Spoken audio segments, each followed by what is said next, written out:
Hi, good evening. It's Thinking Slow.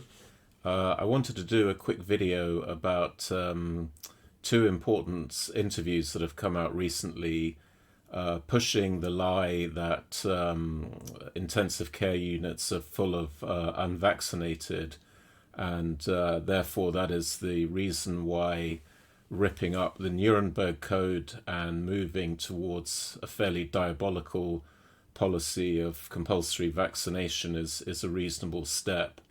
And I wanted to expose the lies behind those statements. And the first statements were made by Dr. David Lloyd in a interview with Julia Hartley Brewer, where he confidently told us that the intensive care units are basically overwhelmed with unvaccinated, and that's not a reasonable position. Therefore, compulsory vaccination should be brought forward, basically. The second item is an article in The Guardian, which is sometimes is known to stray from the exact truth, and it's written by Anonymous, which isn't very helpful to really see who this person is, but it's exactly the same message, and it's a message that we're hearing propagated more and more through the mainstream media now, that the intensive care units are full of the unvaccinated.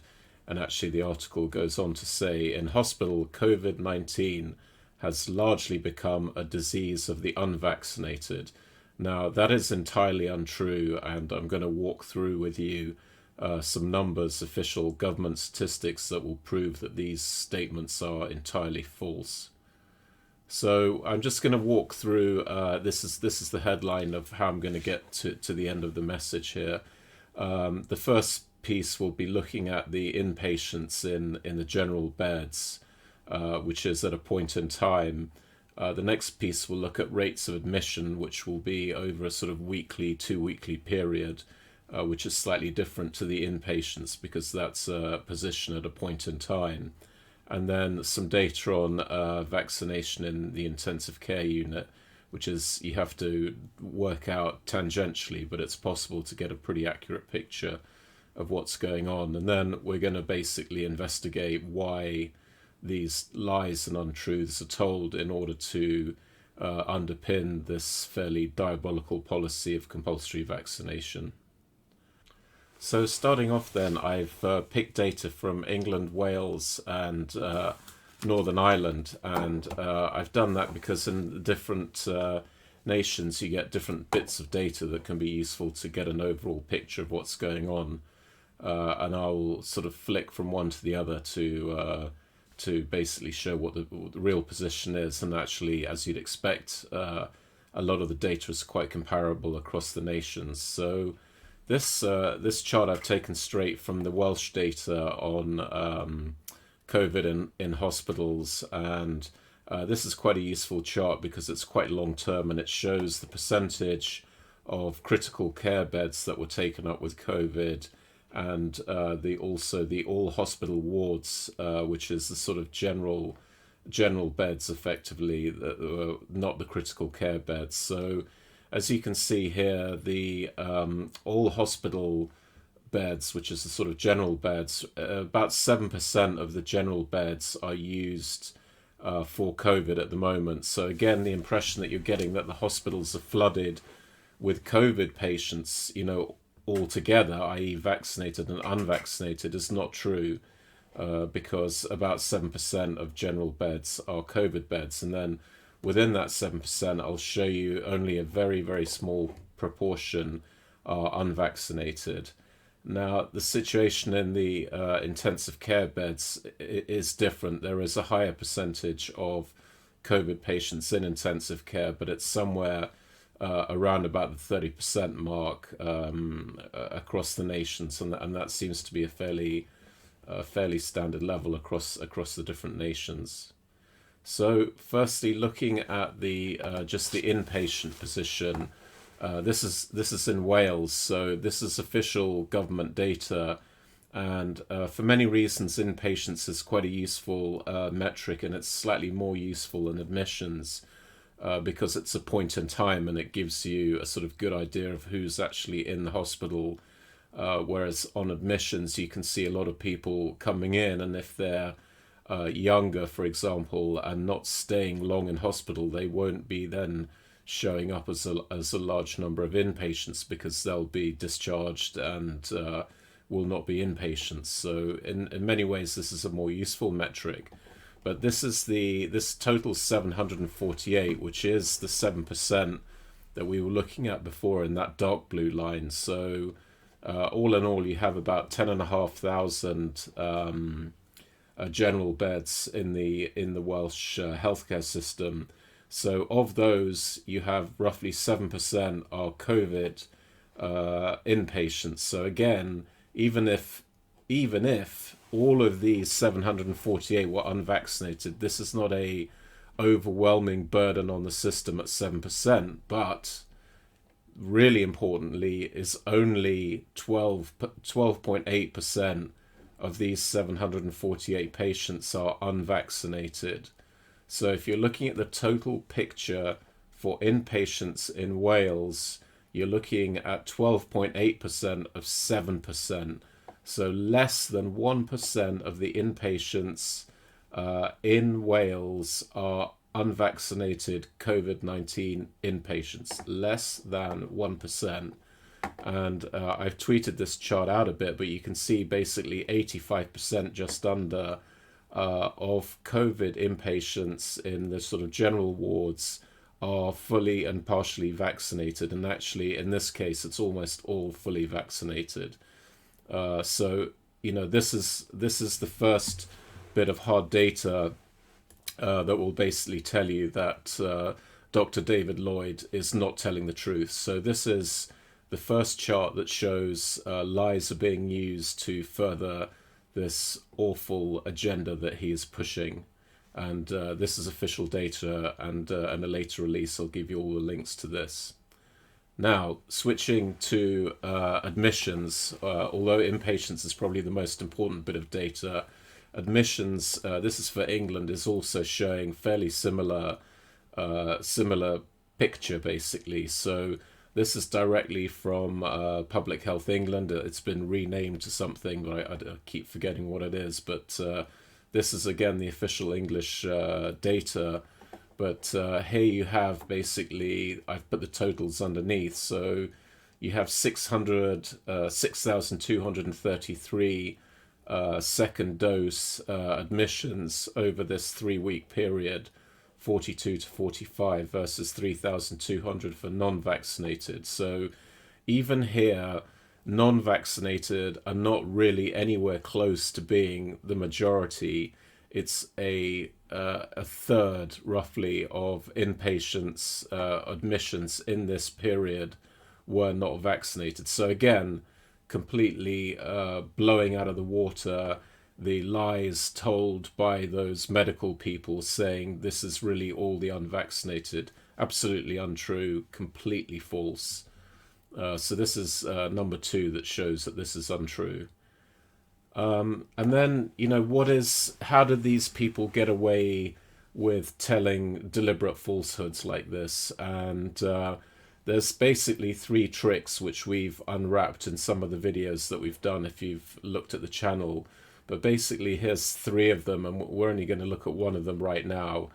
And the big one you've seen everywhere, particularly from the CDC, is falsifying the definition of unvaccinated. So in the brave new world of 2021, unvaccinated no longer means you haven't had a vaccine. It means you haven't had a vaccine, plus they throw a whole load of other vaccinated people into this definition.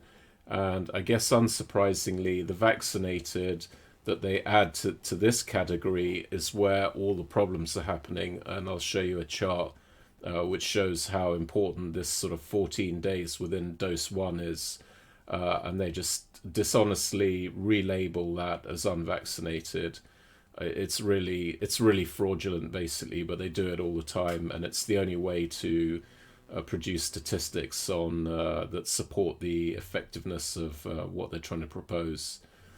Another one is the use of low estimates of total population. So that's important because the unvaccinated is a number that's calculated from total population less vaccinated. So if the total population is small, that means there's less vaccinated people, which means your cases or hospitalization or deaths per 100,000 of unvaccinated gets pushed up.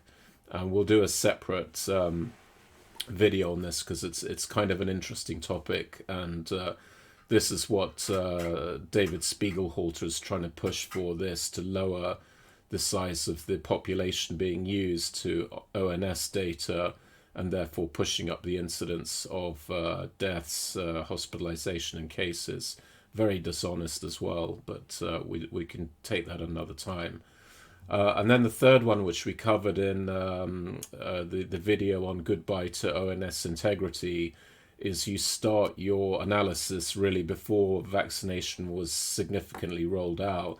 That means that everything that goes wrong prior to vaccination, you label as unvaccinated, and therefore that gives you, again, a large number of deaths, cases, hospitalizations.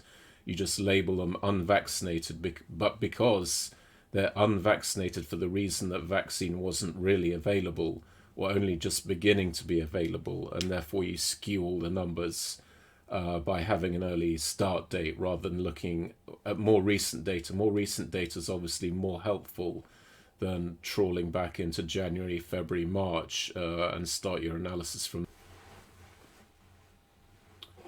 So looking at those, ICNARC is an organization that reports a lot of statistics on ICU utilization and provides quite a bit of data in England, Northern Ireland and Wales.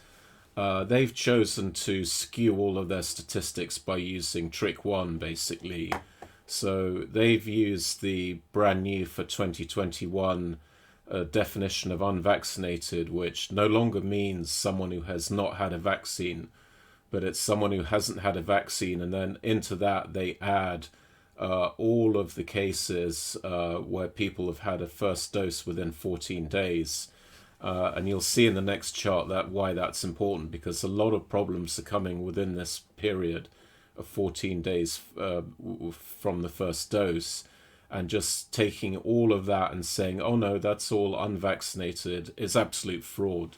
There's no other way to describe it. It's very misleading. I'm sure it's deliberately done. And it's really the only way they can generate statistics that flatter the effectiveness of the vaccine. So with that skewed definition, what ICNARC is asking us to believe is that although the vast majority of hospital admissions are vaccinated, and although we know 85% of inpatients in Wales are vaccinated, they're asking us to believe that almost all beds are taken up by the unvaccinated. And I'm calling BS on that, basically, and I'm calling BS on that because all that number reflects is this completely skewed and dishonest definition that they've chosen to use. And I'll explain why this 14-day window is very important. This is the chart that shows, it's been covered in one of our other videos where we looked at Ontario. Why is this 14 days of dose one very important? Because you can see here, this is cases post-vaccination, and there's a huge clumping up of these cases within 0 to 14 days of dose one. Now, you know, these cases could well turn into hospitalization and deaths. And even at the level of cases, over half of all the post-vaccination cases basically happen within 14 days of dose one. So taking all of this and then just simply relabeling it is an act of deceit. And that's what ICNARC has done in order to arrive at this number, which I believe is completely misleading, and it's deliberately misleading. So, and again, this shows quite clearly why that 14 days is important, because you take just a huge chunk of cases, hospitalizations, deaths, and relabel that to unvaccinated. So that's all they've done there. They've just basically twisted the definition out of all recognition in order to generate misleading numbers. I'm going to touch very briefly on this trick number 3, which is you start your time series from well before there was very significant vaccine rollout. So this is data for Ireland, and this starts in the 1st of April, which it's not a sort of day zero for vaccination, but it's still very low. I think about 11% of the population had some dose 1, I think it was at this point, but in any event, not a significant percentage. So of course, once you start your time series running here, you're going to see a lot of ICU admissions by definition are not going to have a vaccine. So when you look at this point in time, this is the total number of ICU admissions with COVID to 23rd of October. You see this, wow, 2/3 of this 480 are unvaccinated. Now that looks pretty bad.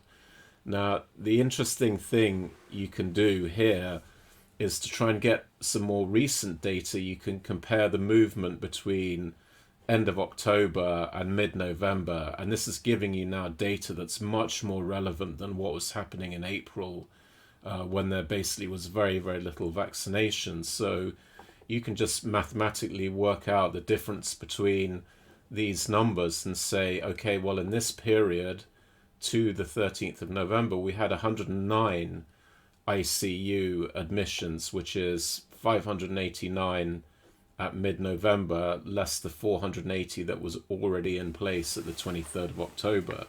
So from that 109, you can also now see that actually the unvaccinated admissions are less than half of that number, and the vaccinated admissions with at least one dose are over half of that number. So again, the idea that this is the unvaccinated flooding the ICU is just completely not borne out in any shape or form by this real data.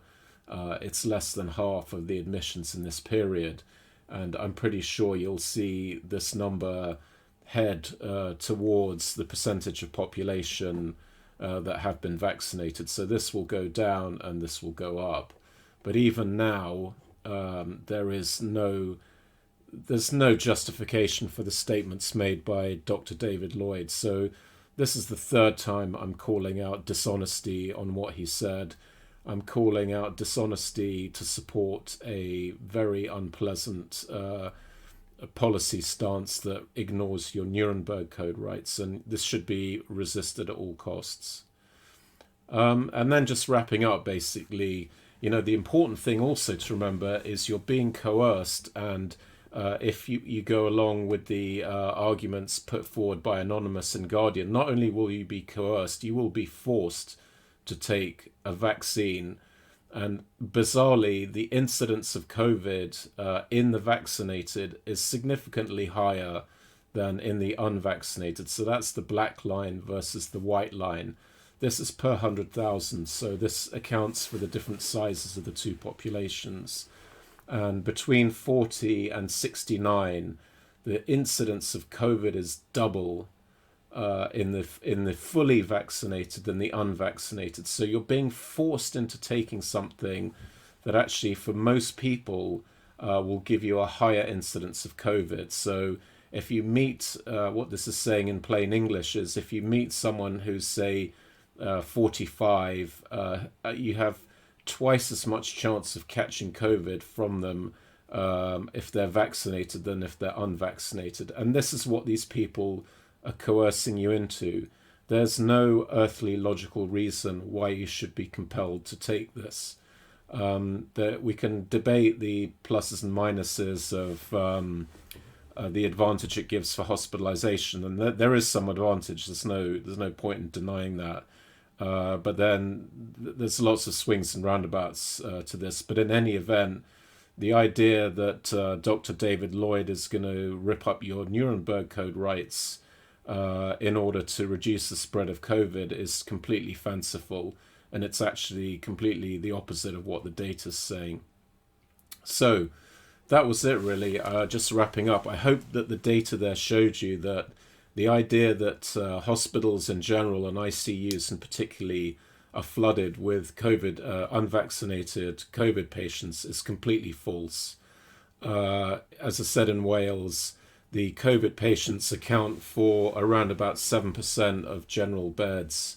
And within that 7%, only about 12% are unvaccinated. So less than 1% of your general beds in Wales are taken up by unvaccinated COVID patients. So Dr. David Lloyd's message is totally false when it comes to the general beds. In terms of intensive care, yes, the percentage of COVID patients is higher. It changes obviously with the seasons, but it's around about 30% somewhere at the moment. And as I showed you, looking at the movements through Ireland, less than half of the new admissions are unvaccinated. So again, completely making a mockery of the dishonest statements by Anonymous in Guardian and by Dr. David Lloyd. And, just rounding this thing off, what these guys are proposing to abolish the Nuremberg Code rights and start up with compulsory vaccination, a message that's widely parroted throughout the mainstream media, that this is now becoming a reasonable policy stance, is really, in many ways, unthinkable. And that agenda is underpinned by lies, essentially, lies about the burden of the unvaccinated on the hospital system, lies that don't stand up to really any scrutiny. If you scrutinize those statements, they fall to pieces. And, this makes this whole process for me particularly worrying. And, this is a good saying from Albert Camus, the welfare of humanity is always the alibi of tyrants. So as people take away your Nuremberg Code rights, as they force you into medical interventions, they will always tell you it's for your own good. So don't wait for anyone to say, we're doing this because we're tyrants. They're not going to say that. They're going to say you're doing it for your own good, and they will make up stories like this being a pandemic of the unvaccinated. That is a story that is entirely untrue.